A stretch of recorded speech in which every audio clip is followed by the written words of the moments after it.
right, I think we are live. What's up, YouTube and all the tennis fans around the world? Welcome to one more TENFITMEN live stream tennis talk. All right, I know that was like glamorous beginning. Cool. So, what we gonna do today? I am super open for everybody to join in, and I will try to read most of the comments and answer. I cannot guarantee all the questions, but I will do my best. And definitely, if some are really interesting, I will definitely grab them, hold on to them, and attack them. And this is mainly for Instagram. You are also welcome at some point to send a request, and I might let you in to join this live talk here. And hopefully ask some question and then we can discuss together. And also, I hope to bring value to everybody here. And then, once again, let me introduce myself. I'm Milan Krnjetin, and I'm a professional tennis coach from Serbia, currently based in Shanghai. So, right here now it's 8 p.m.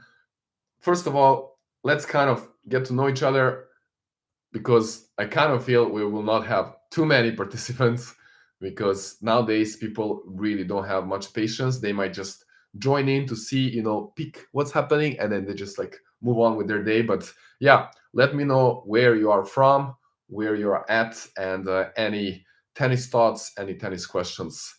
I'm very happy to see that. So in general, if I can choose some kind of direction where we would go today in this talk, that will be performing, not just performing under pressure, but actually underperforming. And I would like to talk about the reasons behind that, and also hopefully give you some good advice on how we can combat that and how we can improve it.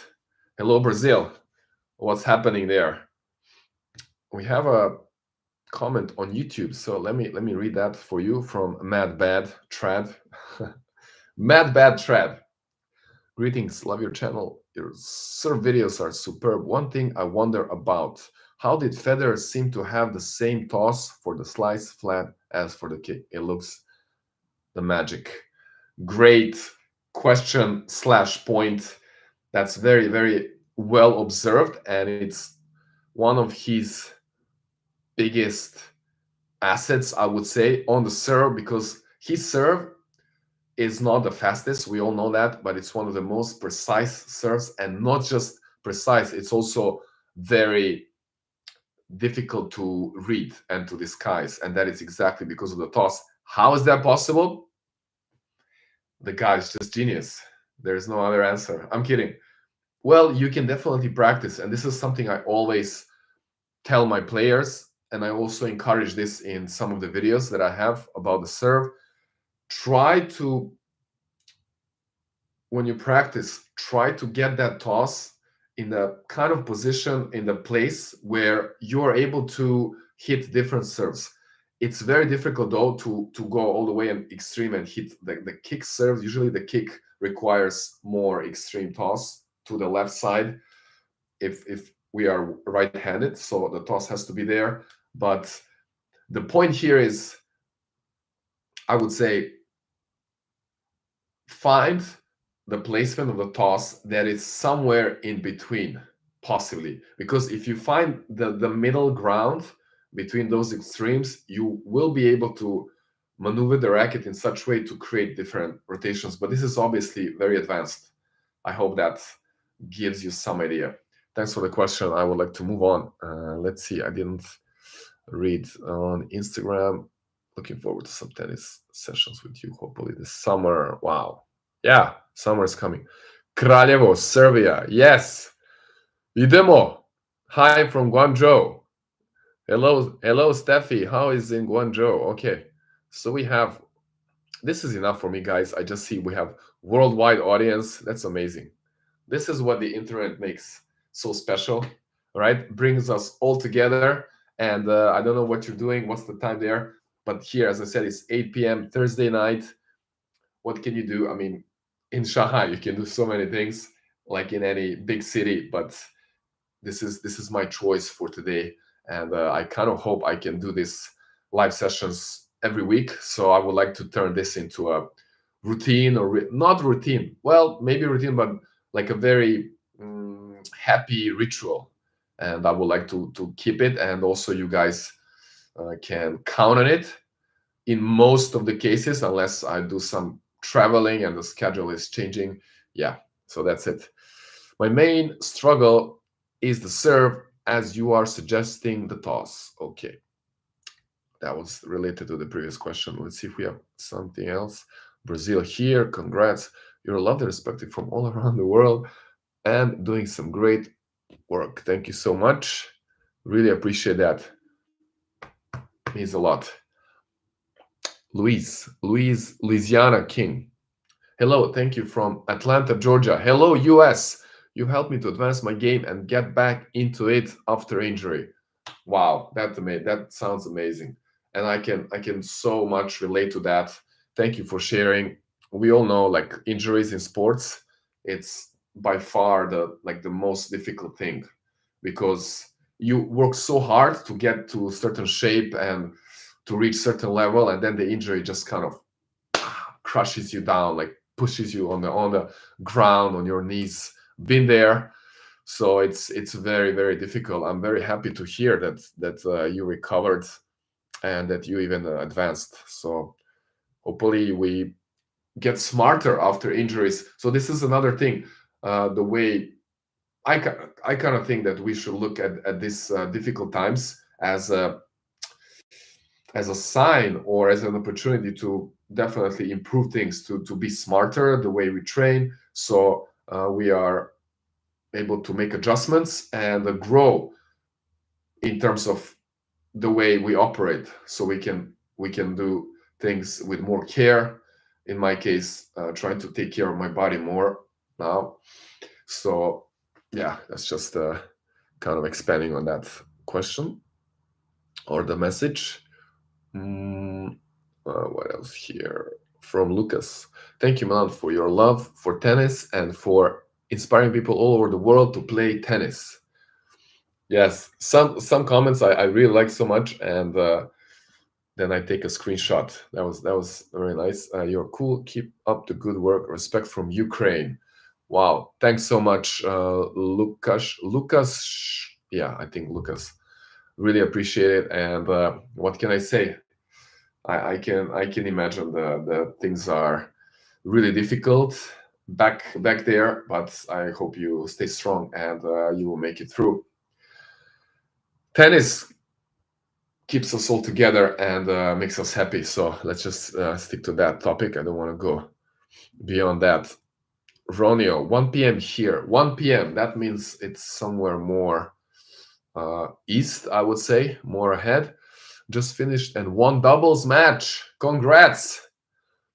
Your serve mechanics are incorporated tonight, and it was a lot more consistent. So thank you. Here we go. Let's go. Here, right here. There is the symbol. There is it. Yeah, okay, TENFITMEN, but this is the symbol of the brand, the serve. It is the main shot. I'm so happy when I hear that. Appreciate it. So far, I just got so much praise. Guys, please somebody humble me down and or maybe just ask some questions. Yeah. How can I, when I touch this, then it comes here. Right, this is better. Melbourne here. All right, Darko. Darko, you must be from Balkan region, maybe Serbia. Melbourne here, midnight. On that note, good night. Ah, I wish you good night. I feel you. Yes, obviously, Noah's fan. Hi, Akif here from Malaysia. Hello, Malaysia. Wow, so good. I can just count like how many already? 10 different countries all over the world. So cool. I don't know why. Just I'm so happy. Just this YouTube is a little bit dead. Hello, YouTube guys. Come on, wake up, wake up. We have 7 people watching on YouTube. Let's go. Some questions that we can develop this discussion on Instagram. Somebody who wants to join, who is brave, I will let you in, and then you can talk to me live here. Okay. So from Malaysia, we have a message here. I watch your clips because your tips is suitable for players who want to upgrade from intermediate to advanced level. Great. And I know this is a difficult step, but yeah, we gotta take time, be patient, and yeah, work hard. The further we go in the level, this is a good topic, by the way. The further you go, so let's say you start, you're the beginner. As a beginner, you can make progress quite quickly, right? Up to some point. Well, assuming that you are attending lessons regularly, that you are focused, that you are thinking, you can make progression quite fast. And then you get to a certain point where you might feel that you're stagnating because every next step of improvement becomes harder. You have to work harder. And also you have to follow that with your fitness. The better player you become, the faster the game gets. You gotta follow that. You gotta match that with your fitness. So this is why it's not so easy to get to advanced levels. And I will just share one quick story here. And thank you, Dominic, for this. Oh, okay. So, sorry, this is a different person. I'm sorry. That was Afik. Sorry. Dominic is next question. I just want to finish the story. When I was around 14 years old, I was already mad, completely mad about tennis and fully committed, obsessed. And I would train relentlessly every day. I would go to school like regularly, attending all the classes, and also I would obsess with school. I have to get all the top grades and stuff. Not so much like comparing to others in the class, even though that's also like kind of competitive, who is better students. But for me, it was more always like I need to feel that I did my best and that I got the best grades. Just I was like this. I don't know why, like what happened in this young age and childhood. I just had this kind of obligation for myself. I put this pressure. But anyways, where I was going with this. Oh my god, hold on. Sometimes the train of thoughts. Oh yeah, the story. Yes, I was training relentlessly and obsessed with tennis, and I was kind of catching up because I started a little bit late.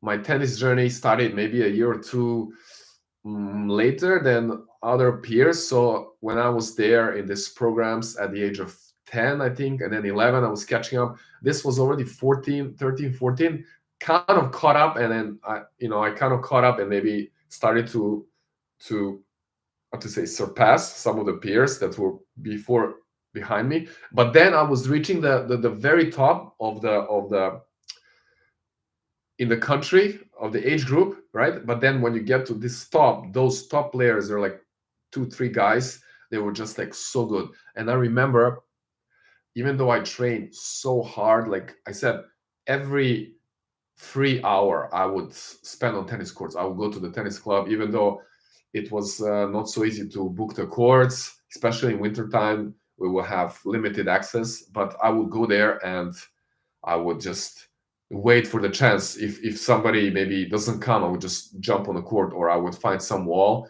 I would just like to be there, always ready to jump in. Anyways, the story is that one of the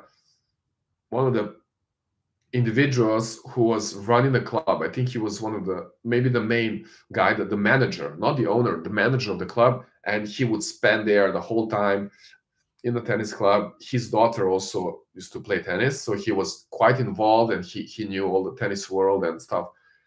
And I remember once he talked to me and he said, Milan, I'm really proud of you. You train so much and you're so dedicated, and you're a real example for everybody else. I just want you to understand that if you want to reach that top level now, because you're quite close, those best guys, there's maybe let's say this top guy.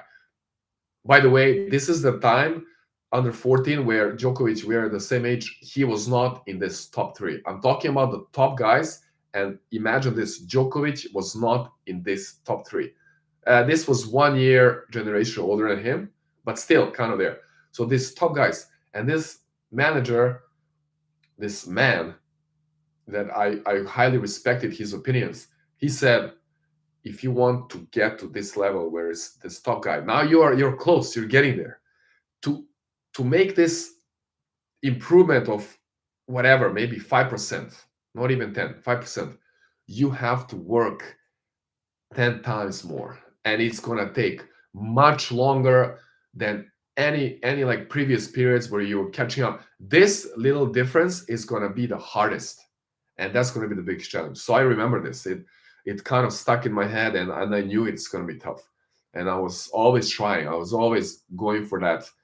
And yeah, so among these top three guys, I think I was there. I was my best ranking was like number 2 in country. Played finals of the nationals under 18. But these top three guys, let's say top two, they were like always in the finals. I managed to beat one of them in one of the big tournaments. So I kind of got there at that level. But the number one guy he was just out of reach at that age. And his name is Filip Paroci. I don't know if we have some Serbian people here my age or similar generations. I'm sure they know the name. Of course, Djokovic remembers very well. Sometimes we discuss about this when we talk about the past, and then yeah, we mention a few players of our generation, and he would say, "Yes, I remember. I remember Philip. My God, he was so quick." And these are knowledge words. He was so quick, so fast. I've never seen anybody like so explosive. Yeah. So, but actually, with this guy, with Philip, there was one tournament. This was under 16. The nationals under 16. It was quarterfinals or something. I managed to get a set one time. One time I won a set. I think it was second set, 7-6, and that was like huge. I think I was the only guy who won a set against him in that tournament. All right, enough about my accomplishments. They're not really accomplishments, but yeah, it's a story. I hope you guys enjoyed it to listen to this story. Let's move on. From Dominic, do you plan on being active more on YouTube in terms of uploading more content? Yeah, I'm trying to, man. I'm really trying. So far, I kind of made this new plan, the weekly plan, and the goal is to hold on. Why is it like this is my right shoulder? It feels like it's dropped, right? And I'm sitting normal, so it's a bit weird. So I need to kind of push up. So here, yeah, wow, that's weird. At least, yeah, I don't know. Sorry, it's just very distracting. That means it's like this, right? Wow. Okay. A bit digression here. Sorry for that. Yeah, my goal is to upload once a week. So every Sunday is the day for uploading the video on YouTube. And unless I'm traveling, because it's these long form videos, for me, it just takes so much time. I think I have to work on editing every day, like during the week, every day, at least like 1 hour. And then I manage to finish the video. So roughly 6-7 hours of editing, right? Because the day is so busy. And maybe the solution is to outsource this editing and still film the videos and then just give the materials to people they can edit. So far, I haven't done that. So all the videos on YouTube, 100%, it's me, person who edited. And obviously you can see that's not very special, not much, how to say, skills with editing. I think the main point was just to kind of put the message across. But thanks for the question. Yeah, trying my best. Now let's move on. Let's see, we have some more messages here on YouTube as well. From Rick Alark. Rick, thanks mate for all the lessons. You inspire me to start my own channel. Saludos desde Australia. Thank you so much. That's amazing. Always like to hear these stories. And yeah, everybody share your experiences, share your knowledge and passion. It's so great to kind of connect. like-minded people, we connect, because otherwise, how else we can ever get in touch, right? If there is no internet, we would never kind of run into each other. This is the magic. And I hope, again, my next big dream, besides playing again and maybe training with some of the best in the world, it's to actually travel regularly and then visit different tennis tournaments, academies, and connect with people, meet in person. That would be amazing. That's the next dream. All right, so let's now jump to YouTube question. Oh, we have 12 people. Come on, YouTube, let's go. Uh, Dr. Cat. It's just funny, the usernames on YouTube are um, very special. Greetings from Moscow City, Russia. Milan, can you share some milestone facts from your bio? When you started playing tennis, how you made a coach choice, when you moved to Shanghai? Okay, so this is still kind of about me, but I appreciate the question. I can make it quite quick, the answer. I started playing when I was, oof, that's a tough one. I was very young when I started playing around with the tennis racket and balls, because my father is a tennis player, the amateur. So I always follow him. Basically, I learned some first steps from him, not officially. And then, okay, here's a story, another story. When I was 7 years old, which, by the way, I believe it's the maybe the best age to start, like literally when they're like first time starting, the kids around 7, it's great. They already developed certain skills, and hopefully they played around with balls and they did some other sports. So I officially was put in a tennis school at the age of 7, and the coach who was running this tennis school was my father's doubles partner. So I knew him very well because I watched all the tournaments and the matches, singles and doubles.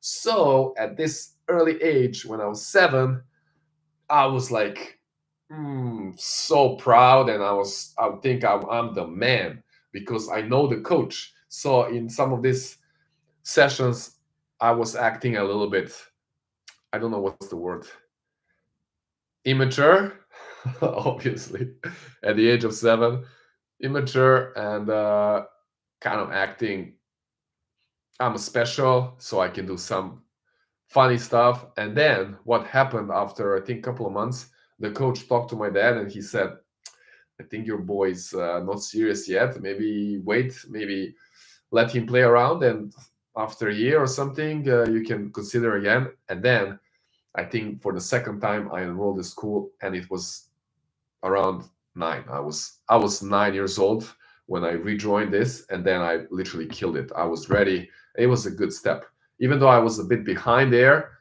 Right, some of the kids were younger, and then I joined the regular programs in that group. A few players were already training there for a year, but I was kind of also playing, but not regularly. So there we go. Around 9, I started like and joined the regular programs.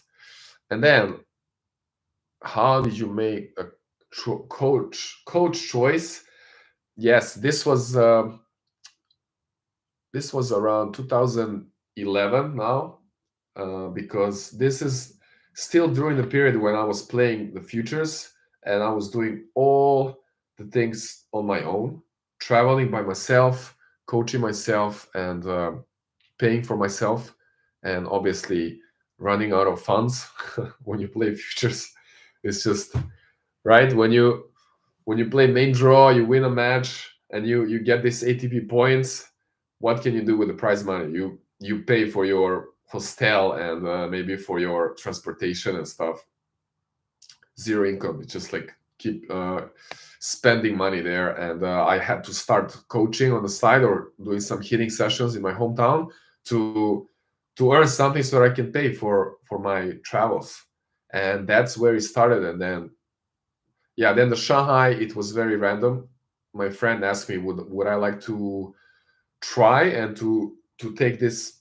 Uh, it was the role was high performance junior coaching, and that sounded quite interesting because I always like to be involved with advanced players, and I thought I can really help there. So I really wanted to take a leap and experience Asia, never been there before, China. So that's how I came here. All right, that was a bit longer answer. Let's focus a bit more. Sorry, I need to kind of be more effective. Already able to make my serve consistent using your tips. Yeah, the one you just made. Can you explain how to use knee bend effectively? The knee bend effectively. You can maybe make it more clear. I think it's for the serve. Let's move on. We already answered some question there. If you do not mind sharing, what are you counting your workout days? Oh, why are you counting your workout days? Okay, again, it's about me. What's the next thing? Why I count the workouts? This answer is like very long though. It's a long story, but I would just simplify it. I would say it's very special, and one of the simple answer is like, no matter how I feel during the day, what kind of period I'm going through, I know I will have this moment during the day where I would show up for myself, and it's going to be difficult, but I will always be there, and I will go through it. I will make it count, and then I will feel incredible. So no matter what's the day, how I feel, I would have this moment. I know I will be there because who else is going to be there? So it's a kind of promise to yourself. And then this is why it's special. So I had so many days, especially in the last period, like last year, like it was just tough, right? And then you just at least have this moment where you are on your own and you do your thing, whatever it is. And then when you're getting down, when you're getting through it, I had so many times these moments where I'm getting emotional, and I think that's priceless. You by yourself, of course, you listen to some music and stuff, and all this kind of puts you in this mode and in the state of, yeah, I'm getting it done. I'm going through, like, and then you feel so good at the end. You feel like you're flying, and that feeling is just so addictive. And why I count, it's kind of like it's a promise, and it's a promise to myself, and I know if I put it out there, it's a kind of another responsibility, another obligation, and there's no way out, there is no alternative. At least in my mind, I kind of said it like that. And also I hope I can, along the way, maybe bring some value, maybe inspire one person out there. So that's it. Thanks for the tip and sharing your personal experience regarding progress and technique. Much appreciated from Philippines. You're very welcome. Amazing place, Philippines. Okay, I see a couple of people are very active. I would like to see some new people also asking questions. JP from YouTube. Hi from the US. Enjoy your instructional videos. What's your favorite cardio exercise for tennis? Running is a bit hard on the knees, so looking to incorporate some other exercises. Guess what I did today? It goes like this. So it goes like, hold on, you need to hold, and as you go here, just rotate your neck, and arm goes up. Swimming.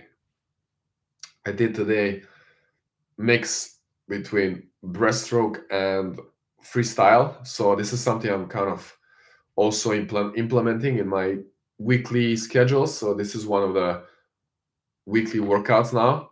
I think I substituted this for the yoga session, which was usually Friday. So I made a little change. And why I did that? Because I want to improve in this kind of activity, and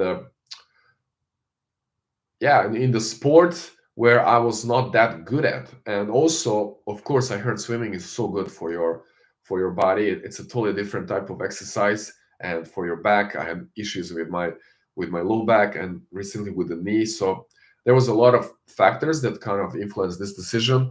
But that's also a cardio exercise, especially if you can go a bit longer distance, and definitely that's totally safe for your knees.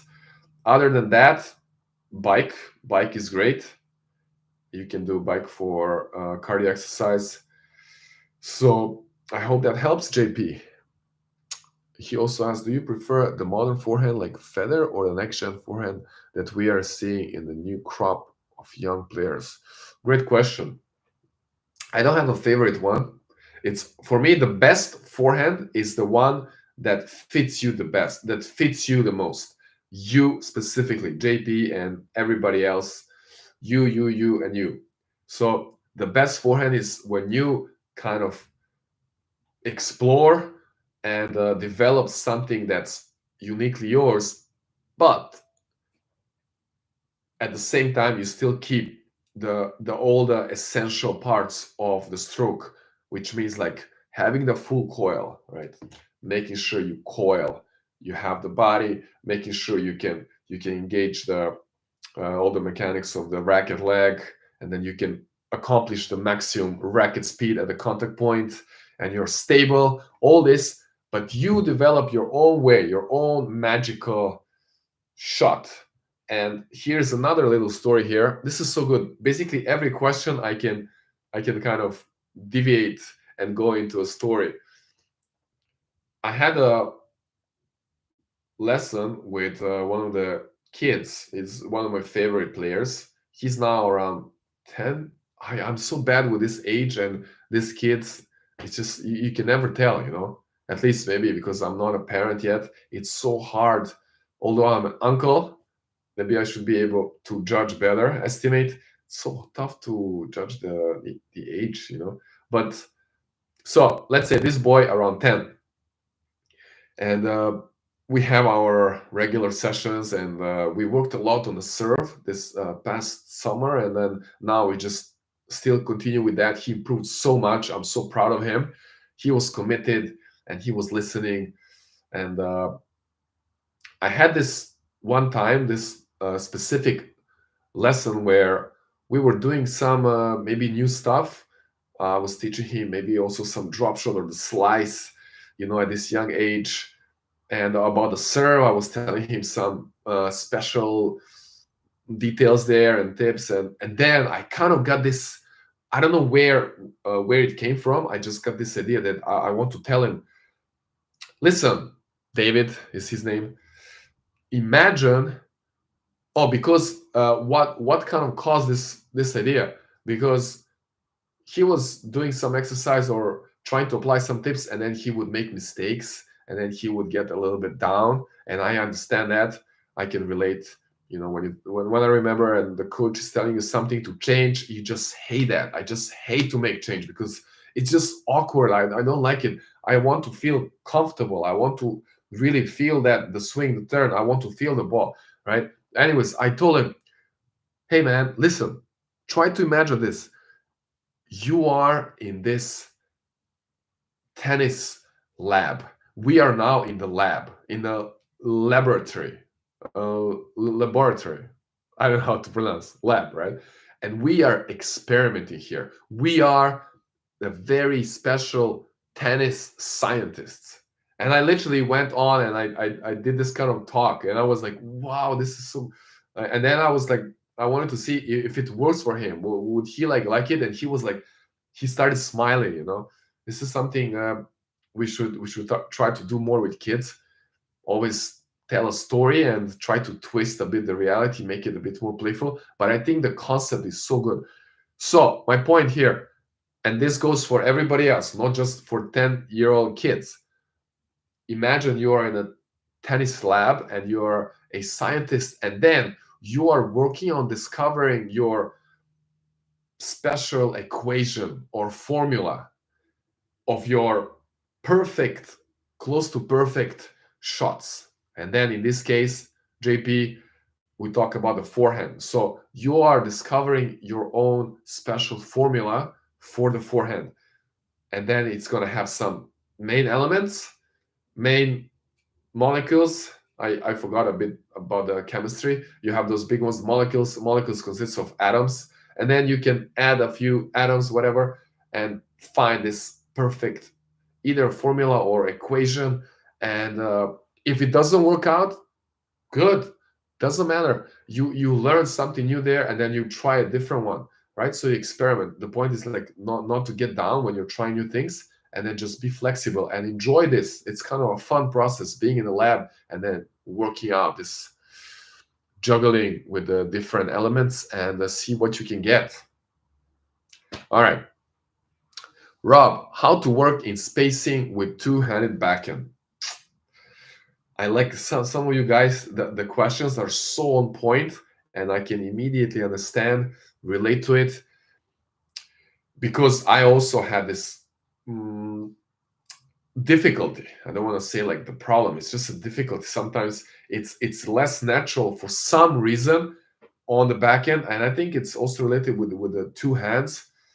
But the way I explain, and maybe this can kind of help here, the forehand, you think about, you want to have more space. So forehand side, space, because we have one arm. Hopefully you're not one of those 0.001% of players play like two-handed forehand. One arm, and then therefore you need space to kind of release the swing, right? Backhand, the two-handed backhand we talk about here, we have two arms, right? And on the two-handed backhand, we want less space. What I mean by that, I don't mean hit here, right? But compared to forehand, you want to have less space. So, and you kind of want to allow the ball to come more to your side, if that makes sense. And think about it, backhand, backhand, back is this one, backhand here. So you can allow the ball to pass that front side of you here, and then you can almost kind of think like you want on purpose to be, I don't know, like which screen now I'm in. You want to be a bit late, and then you can really accomplish the best timing and really hit heavy ball. So in terms of lateral distance, you want to be closer to the ball, right, compared to forehand side, and then you want to allow that ball to come to your side more, so almost kind of late. Hope that makes sense. All right, let's go next one on Instagram.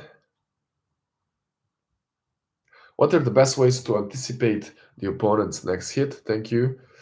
With Angelique, that's an interesting question, and definitely goes for the players of advanced level, right? In the beginning phase stage is really tough. The best ways to anticipate, I think it's all experience. If you kind of know the game, you understand the game, or you really know your opponent well, you know, kind of this. If you play with someone so much, you can already tell what they're gonna do during the point. If not, if it's a first time opponent, you can again, understanding the game, knowing what are some common shots from different positions, and a little bit based on body language, which is kind of difficult as you progress, as you go to the higher level. It's more difficult to read, because the players are doing maybe exact same swing, and then they're able to maneuver the direction on the ball with a little bit the change here, the contact point. Yeah, I think it's more about understanding the game and having more experience. Tennis intelligence. Wow, that's a good question.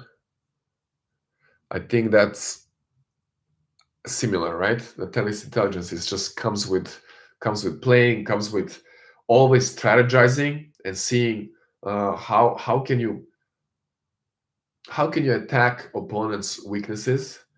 And I believe if you always do that, instead of just trying to play on your side of the court, focusing on your technique and just hitting some forehand backhands, if you actually look and watch across the net and analyzing the game, and after the point, you might see what happened, then in the long term, I think you will develop this tennis IQ because you will really be in this kind of matter. So the more we do something, we become better. And of course, there's tons of content out there. I would say also watch the pros, watch the matches on YouTube, and not just look at the ball. Watch the pros, how they move on the court, and you will notice some of them are anticipating the balls, like because they kind of move almost before the others hit. You can see their split steps. Yeah, I think the more analysis you do and the more you try to understand your opponent in long run, you will get there. Your tennis IQ will improve. Thank you. All right. Anybody? Oh, no requests. Nobody wants to join live. And yeah, I can tell. It's not very exciting, huh? Is it? It's okay. Not too much left. Let's say like 5-10 more minutes. Let's see if we can have some question that can really be useful for a majority of people here. Not that I. All right. I'm sure that all these questions are great. It's a great story. There was a question. Do you play tournament? I will play soon if I recover fully. Looking forward to your next weekly tennis talk. Thanks for everything. You're welcome. Thanks so much for joining. All right. Oh, we have a request. Let's see. Come on, guys. Step it up. Let's go. Who wants to join? Hold on. I have to somehow deal with this. All right. I don't have assistance at this moment. Oh, tennis with Eric. Coach Eric. Let's go, Eric. Let's see if this works. Wow, we have a lot of questions on YouTube. I kind of skipped this. Crash. Hi, been playing tennis for years. I have a good forehand, but I always struggle with fast balls in timing. Feel like pulling back too soon disrupts continuity. I'll need to get back to this. Okay, do we have Eric with us? Eric, you there? Oh, I think he was in the middle of driving. Guys, stay safe. But I think he was there. We had him for like a couple seconds. Hopefully he will come back. I'm sure he has some good question. Let's go again. Sorry. Crash. What is this? Sorry, but okay. Crash 11. I have a good forehand, but I always struggle with fast balls. Is timing. Feel like pulling back too soon disrupts continuity too, but too late affects contact point. Yeah. I would say pulling back earlier is definitely better, unless you are a magician like Daniil Medvedev, who is like his swing starts basically when the ball is in front of him, and then he's like, does his like lasso forehand. But like 90% of players, you go early here and then you just adjust. So I would say focus on that. Pull back, like you adjust, go early, but you don't have to reach so far back too early and then start going down early. Go back early, hold that leverage, and then boom, definitely better than too late. Do we have Eric again? It's better if we have somebody to engage live. It's much better to have a dialogue. I'm kind of answering questions. My throat is getting like super dry. Oh, hold on. Oh, this is tough. This is tough. But I kind of like it, guys. I just hope more people are engaging. I don't know what's up with Instagram, guys. Where are you at? Come on, Instagram, wake up. 8 people. All right. Yuan CF. Hi Milan. How to book a lesson with you in Shanghai? I've sent you email but got no reply. I'm so sorry. Yeah, it's difficult. I'm not actually checking emails so much. You can try to do it again. Send again or reach out on Instagram. It's easier. I check that more often. Yeah, if you're here, we can try to arrange something. Okay. Greetings from Guangzhou, China. Love watching your videos. Will you be in Shanghai this summer? Do you offer any monthly training? Yeah, I'll should be here. Uh, connect with me through like a local social media. I'm happy to help. Waiting for drive volley tutorial. Wow, drive volley tutorial. Nice. Okay. Wow. I think we exhausted all the questions and comments. Now it's just me. It's all me. Guys, anybody has any problems? Let's think about your latest match. What was the problem? What was the difficulty? And what kind of made you feel you are not there yet in terms of the game, in terms of your consistency, quality, and what's stopping you from getting to the next level? I think this is a great question. I'm waiting for answers. Go. Think about the last match you played. What was your biggest weakness? What can you improve? What was the problem? I want to hear problems. I want to solve problems. All right. Does the perfect racket exist? How can recreational players learn to stop obsessing over rackets? Good point, Rob. This is exactly the way I feel when I had a lot of these kind of questions. People asking me, "Oh, is this? What would you recommend? Like, what kind of strings? What's the weight?" And I'm like, my purely like honest answer is like, it doesn't matter. And especially like you said, recreational. And I think the ones who obsess the most are like really like beginning. They're really inexperienced. They think this matters. I say as long as you don't get like super heavy racket and just get like a very normal, like average racket. Well, yeah, you need to define average. I would say just not too heavy and normal strings. You don't need Luxilon or guts on the strings. Just get poly strings, put like a average tension. It doesn't matter. Honestly, it's not gonna affect it at all. Perfect racket. But Rob, I have to kind of say this as well. Obviously, the more advanced you become, the game is like it's all about like inches, and the differences are very small, like the margins. So these kind of changes, of course, matter, and this is where the pros they have their teams and they kind of customize the rackets. I'm still kind of not there yet in terms of understanding all this. There, I think, other more qualified people to discuss customizations of rackets, usually the stringers.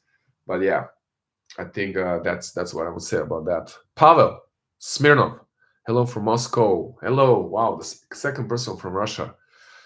Love your skill and tennis. Trying to practice every day during the last 4 years, and it seems it's still not my top level. Playing with Wilson Clash 305 grams. What do you think about Clash? Uh, I swear, I think I had a Clash here. I love the Clash. That's what I think. It's not here. I think I put it for like stringing. I had the red one, the red Clash, and honestly, like at the moment, my favorite model is Blade. Like different what do you call this version? You know, this is the V7. Then you have V8, V9. V7 still, it's my favorite. V8 is a little bit stiffer. V9 I didn't even play. I have it, but I didn't use it. I want to say, apart from these Clash, I also used it. I have all these models like Wilson, and it's so soft and it's so comfortable and it has a great drive. I love it. I love Clash, and it's thank you for sharing that, Pavel. For the last 4 years, you're not at your top level, but you know, how do we define top level? What is your top level, and then what is your goal, and then how are you planning your trainings, and what about the plan, like a bit short term and long term? It's always better if we have some if you have sorry if we set goals and then we have a bit motivation to accomplish them. Maybe like playing some local tournaments, achieving certain results, or like playing against players, or certain players, figuring out how to beat them and stuff like that. All right. Still, nobody requesting to join on Instagram. I'm just flabbergasted and slightly sad, disappointed. But okay. JP, again, are there any special practices you do with your students to teach how to hit shots on the rise? I find myself training too many shots when I try to take the balls early. Framing too many shots. All right, I see that. Special practices you do with your students to teach shits to hits. Sorry, just getting a little bit tired, guys. But I understand. Hitting the ball on the rise. Yeah. Well, we do just drills where I would first feed them the balls.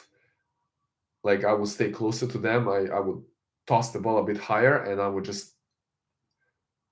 would encourage them to watch the ball to kind of estimate where it will bounce, and their goal is to get closer to that spot. So it's first from hand feeding. This is usually the easiest way, and then they try to first understand the way the ball comes to them, and then they kind of accept this, that they have to be quick, they have to be fast to get there first, and then obviously they will find the position, and then they will stop moving so they can keep the balance, and ideally hitting the ball around chest height, right? Chest height, shoulder, maybe the highest point. And then I would slowly make progression. I would move to the other side of the net. I would stand right next to the net first, and then I would feed with the racket, also high ball. And again, they try to get close to the bounce, so then they can estimate there. But I think this is also like the game of practice and the patience and the reps. I hope that helps. Pavel, the goal is to get tired and be satisfied with my game. Thanks for response. That's a good goal, to get tired. And again, well, when are you satisfied with your game? Do you like to be like a more aggressive? Do you have your style, so you're more satisfied when you kind of follow your style? For me, let's say if I want to share my experience from my perspective, I kind of found that towards the last part of my career. I don't want to say last, like the latest part. Yeah, it's not over yet. No, it's not over. I discovered that I enjoy so much to play serve and volley. So I would just, on any serve, first, second serve, I would just go to the net, and it will be so exciting every time. Every point is, sometimes they expect it, but I'm just in my zone, and I go there, I fly, and I like to play these volleys, and everything happens with like so quick in an instant, and it's all instincts. There's not much thinking. So for me, that's where I really felt enjoying the game more, trying to mix it up. And yeah, I just wanted to share that. Mike Malik, Mike Malik. Hi, what do you recommend to play with opponents who run around their backhand and attack my backhand with fastballs, topspin, or flat? Wow. Okay, I like this. This is something that everybody can learn from, and it can bring a value here. So guys, pay attention here. If you play against opponents who run around their backhand and attack your backhand with fastballs, so that means they hit a lot of forehands. Okay, I see. And I know exactly how you feel, and I can imagine and picture some of the players that the opponents I had when I was junior. They really like to do that. They go around and hit heavy forehand. Well, there are a couple of things. First thing that comes to my mind: you can also do the same. You can improve your fitness so that you can also run around and you can hit these heavy forehands. But if they do that first, right? If they hit this heavy topspin, you got to work on your backhand to be able to hit the ball on the rise, and without being pushed too far back. Do you remember? Maybe I don't know which year was that when Federer really improved his backhand. It was Australian Open. Maybe somebody will now write a comment if they remember. And he played against Nadal, and suddenly he was playing every shot on the rise early, and all this Nadal's like heavy like forehands. He was dealing with so much ease, but he had to be so fit. He was there on every ball. So I think first improve your fitness, and then you can also try to step in and hit these backends early or run around. And then again, in terms of your like shot selection, if their inside out forehand is so big, you can give the ball, you can hit more shots towards their forehand side, right? Because from there they will not have this angle, the inside out angle to push you out. They can just hit the down the line shot forehand. So you can mix it up. You don't have to play towards that side. And also you can do some slices, some low balls, some drop shots to mix it up. All right, so let's go for last couple of questions here. We're approaching 1 hour, and this is usually my goal to stay here for 1 hour, get as many questions as possible. We still didn't have anybody join. Sundar Emmanuel, while playing a forehand, should the wrist be tight or loose? Very, very common problem slash question. And I always say the wrist should be fixed, but not fixed, locked, but loose. Locked, but loose. Especially like during the swing, I like to kind of lock it, right? And then I go here, I kind of push back. But overall is relaxed, but it's locked. It's like locked means like it's just tilted, cocked back. And then as I'm pulling the racket, as I pull the racket, it's still in the same state, and I'm not really squeezing the racket hard as I pull it. But right after I pull, I cannot stand up here. Right after, so tough. This is like it's showing different angle on Instagram here, YouTube. Like, okay, on Instagram I look like I'm playing with left, and YouTube is right. I don't know how this works. Anyways, it's fixed, locked, but loose. And then as I pull the racket, obviously it has to be loose so we can create a lag. But somewhere in this range, after pull and between the contact point, this is where I have to squeeze the racket.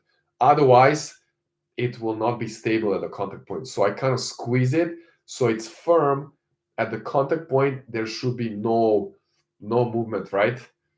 And then you're gonna kind of follow with it's a forearm, right? And even the forearm should not like move too much. You're just gonna kind of rotate here. So the wrist, yeah, this is kind of theory, right? Like I would really have to, maybe it depends on the shot as well, like a different kind of ball. But in general, this is the main goal here, guys. And this kind of questions, loose or not, fixed or what, you want to be very efficient. You want to preserve energy. You want to be relaxed. If we are tight all the time, we lose so much energy. And also, we cannot be efficient. If we are tight, our strokes will be tight and we will not hit effortless shots, right? So we got to find this kind of range of looseness, but also compactness. And then when you're hitting the ball, I would just say you need to squeeze the racket. It needs to be stable. That's the goal. Stable, so it's not moving too much. You have to be fully prepared before you hit in a good position, and then you can really control that shot, right? All right. I hope that was clear enough. Somebody can give me like if you understood it. I don't know if it's quite clear. Federico, what's up? All right. There you go. 2017 Federer Neo Backhand. Yes, that's what I was looking for. All right. Jacques Pretorius. Hi from UK. I enjoy your bite-sized tips. Thanks. Keep up. Ah, it's gone. Keep up the great work.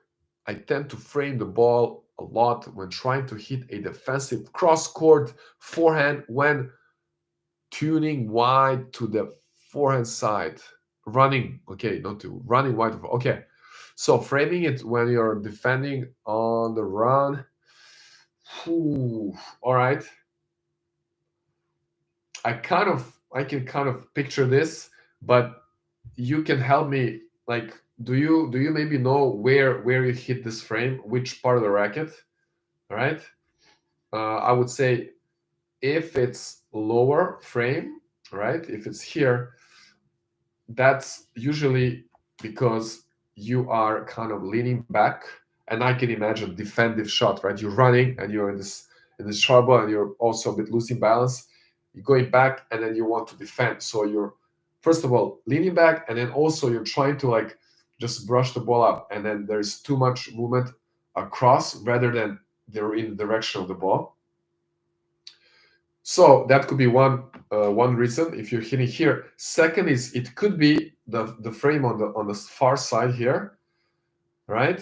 Obviously you are on the stretch, so you're kind of reaching out, and then but that's also possible if you're swinging too much across, right? I need the ball. Okay. If you're swinging across, how to demonstrate here? It's just so narrow in the screen. I'm so limited. I need to figure out this. Okay, if somebody has idea how to make this so I have like a wider angle, maybe I could just use a different angle, lenses or something, then I can demonstrate fully here.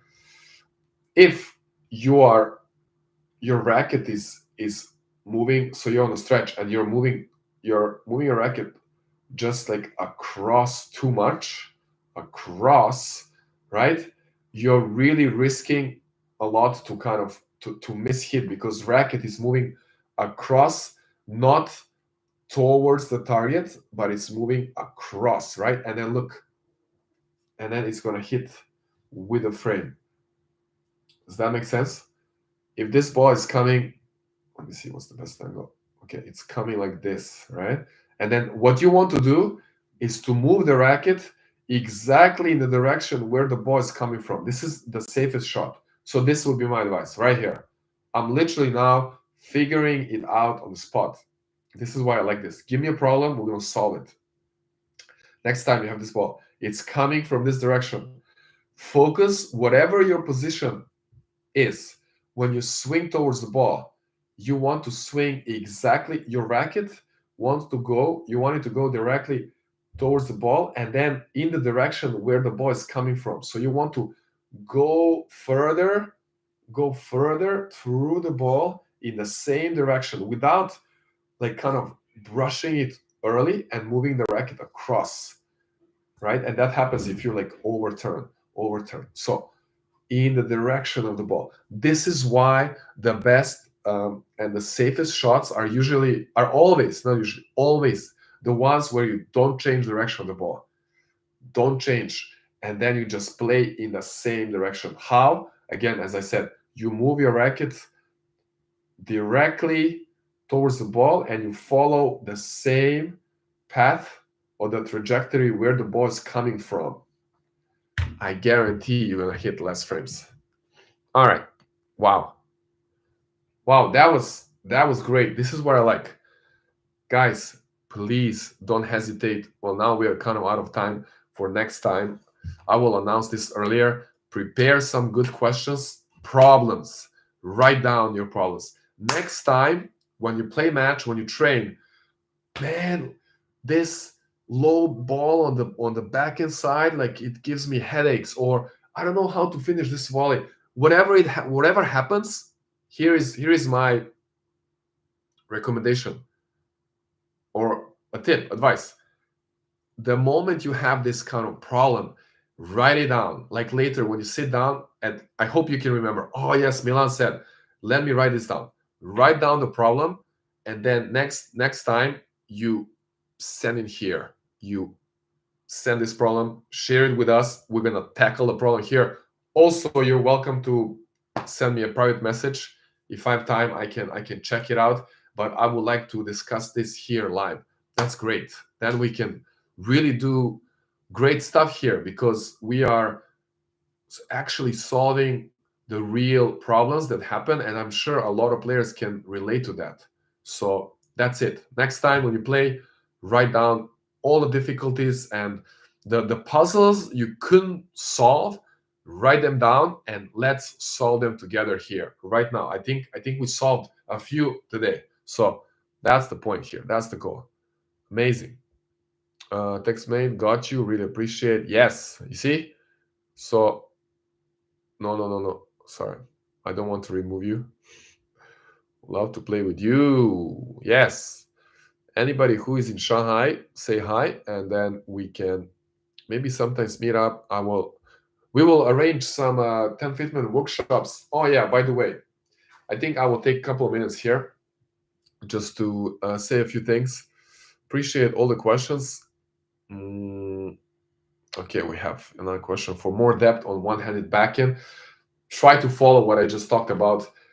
Play longer through the ball, not across.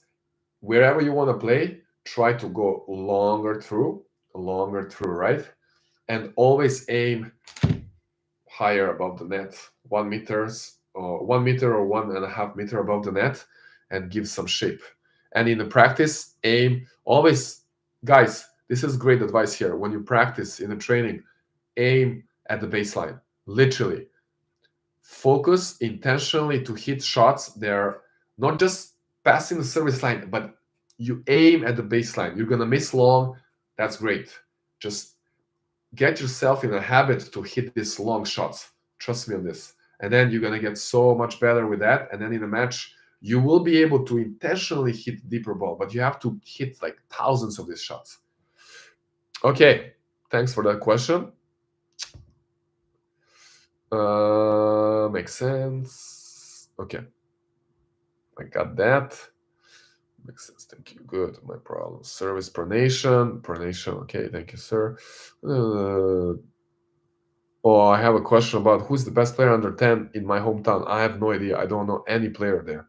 It was a question. Is there coaching jobs in China? Yes, we are actually making a team. Welcome to reach out to me. I'm actually now building a team of coaches. So you're very welcome. If we can get a good connection, I would like to have some great coaches here. I recently developed a two-handed backhand. Is there any difference? I don't understand. This is not very specific. Two-handed backhand. It's quite complex. Pronation. All right, guys, we're gonna have to wrap up here. I just want to go quickly. We have some new people here on YouTube. Appreciate everybody for joining. Elbow pain after first serve practice. Ooh, should I rise the whole serve? Because this happens in the final phase. Elbow pain. Elbow pain happens for many different reasons. I don't know about the serve technique, but you need to first see, is it like inside of the elbow? This is golfer's elbow. I had this. It's because one time I added weight on my racket without much research and knowledge. I put actually a lot of weight, and then I did like the flat serve wide on the outside, and I did a lot of this pronation. So if you do a lot of repetition in this way, you're gonna get the problem here if it's like extreme, because I did the 1.5 hour serving. And then the way to like the recovery and the rehab is to do the opposite. So if I was doing this kind of motion, so I had to practice opposite. I have to do this, right? So you just, whatever is the rotation you did, and then there is this flex bar. You need to figure out the exercise with that.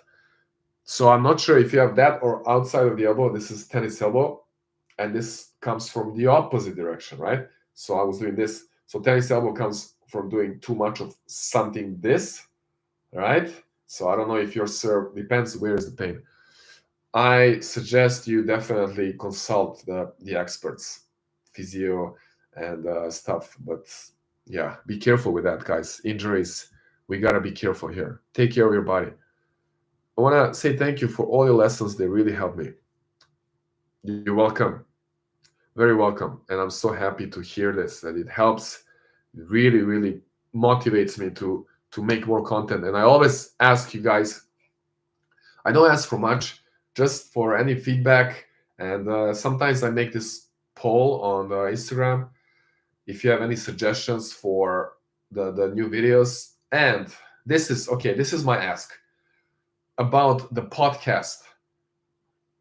I have podcasts, right? It's on Spotify and it's also on my Instagram. There's in the highlights. You can find somewhere the link.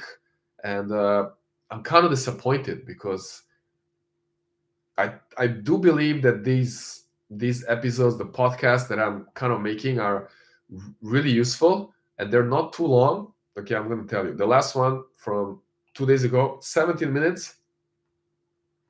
Come on, let's say you're like commuting or going somewhere, 17 minutes listening to music, you can just play this. I'm just curious, what would be more interesting, or what kind of podcast would actually make you listen, or maybe this is not convenient. If you can just share with me the reasons why you would not listen to these podcast episodes, because I believe that they bring value. So the last one is titled Underperforming in Matches, and I gave some examples and tips how to do better. That can only help. The one before, developing as a tennis player from a beginner to advanced level. Before, match point, playing under pressure. And then the one before, playing against your rival, how to plan your trainings. I believe these should be quite useful. So yeah, my question is here, if I can get some feedback on this podcast, like, and maybe how to make it more convenient, and what would you like to listen to hear in these episodes, that would mean a lot. Yeah, that's it. Vic, I've been playing tennis for 10 years, currently playing college tennis. Do you know any good tennis academies in Serbia? Yeah, I mean, there are many great places there. I haven't been there for a while, but I'm sure you can find a lot. There are some in Belgrade, some in Novi Sad. Novi Sad is my hometown. I have a few friends, great coaches. I can connect you definitely with. So Vic, feel free to reach out to me. You can send email and you can put there in the title Vic regarding academies in Serbia, and I'll be happy to answer, maybe connect you. Pavel, how to add more feelings in left arm with two-handed backhand. Practice the forehands, left-handed forehands. All right, guys.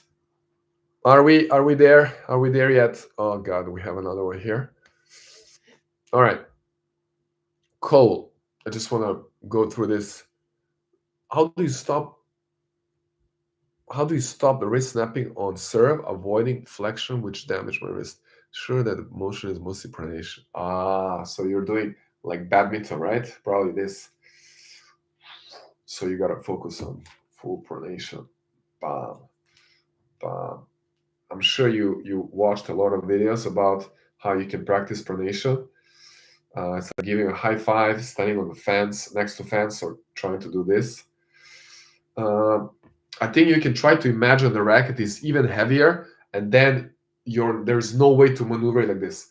If it's so heavy, you have to use your full arm and even rotate from the shoulder and then the pronation here. I think it's all like here. It comes from here. Imagine it's super heavy. So lessons are awesome. Could you also focus beginner racket grip before you do the drop? Grip on the serve is hammer with this trigger here, right? And then here I like to keep it like super loose, bam, right? And then you kind of align the wrist, bam. All right, dinner is calling, guys. That would be great. Yeah. All right. think I managed to go through most of them. That's it. More than 1 hour. Thank you so much, all. Hopefully, we can do this on a regular basis. And hopefully, next time we have more brave people jumping in. Eric was almost there. Thank you, Eric, for trying to join, even though you were in a car or something. And that's it. How to make a conclusion here? I think we tackled some great topics, and I think what stood out for me is that concept of the tennis laboratory, where we are scientists and we're trying to discover and explore and do these experiments, finding our perfect, close to perfect formulas and equations. So this is something we are kind of doing here, right? We're trying to explore and also solve some problems. This is where you guys help a lot with your questions. We can tackle different problems and then we can solve them together. We can put those pieces together. And one more time, the reminder, next time you play a match or in the trainings, whatever, next time you're on the court, you find some difficulty where you're struggling with, write it down so it doesn't kind of go away. Even if it's like 1-2 shots, you notice you had a difficulty, please write it down. This is my ask. If nothing, you can also share it with me, because this is great opportunity to explore and to bring that problem in our lab, and then we can work it out. All right, I hope that makes sense. This is kind of a highlight from today. I enjoyed it as always. Thank you so much. You all guys inspire me as well, and I hope in some way I inspire you as well, inspire you back, and happy to share all this journey together. Let's keep going, and one day we can meet in person. That's it. Have a great day, have a great night, and play some tennis. Keep improving, keep enjoying this game. That's it. All right, I'm gonna wrap up. I'm gonna end up here on the YouTube.